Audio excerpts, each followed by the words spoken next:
التي غلبت بنظارة فائقة يا فاضل واحد.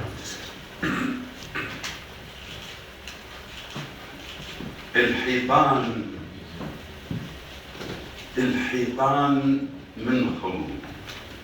والدروع فول، والبيبان صرخة بلا صدى ولا صوت، صفنة قنبرة بوحشة نسيت الغور، ووجوه الزغار الحامة الشباك باقت ورد ذابل بالحزن معصور، والنظرة متاهة وخوف يرضع خوف، من يهتز قفل حسبان وشاكور، من يهتز قفل حتى الطيور تطير، مرعوبة جنح وبلا وعيها تدور، ما ظل لا ملاذي يلوذ به الخوف، بس حسرة مرارة بحشرجة مصدور، قامت والجراد اسراب تتلى اسراب،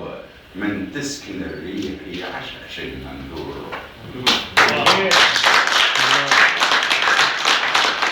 قامت والدقايق ترضع من الموت،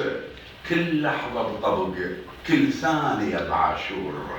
قامت والمناير تختل ويا الناس وتخاور رصاصة الصقر والعصفور، قامت والبشر مو بشر غابت زور، يحصدها العصف ويلوجها التنور، حتى الماء يورث والتوصف صاف شاحب، والنهر من كثر غيظه يفور، والموت بصلافه يدق على البيبان ويوزع عليها السدر والكافور.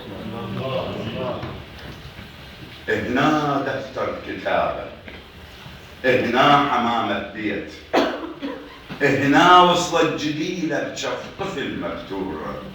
هنا تربط صلاة والدم عليها هلال،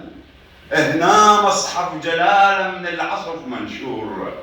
هنا صرخة نثاية تشتتت بالريحة على جثة تململ من شرب مسعور، قامت والمنايا تدور فوق الروس، صفنت رحل قاع ورحل موت تدور، قامت من دخيلك يا علي الكرار، مو هاي القيامة المن بعد مذكور. الله الله.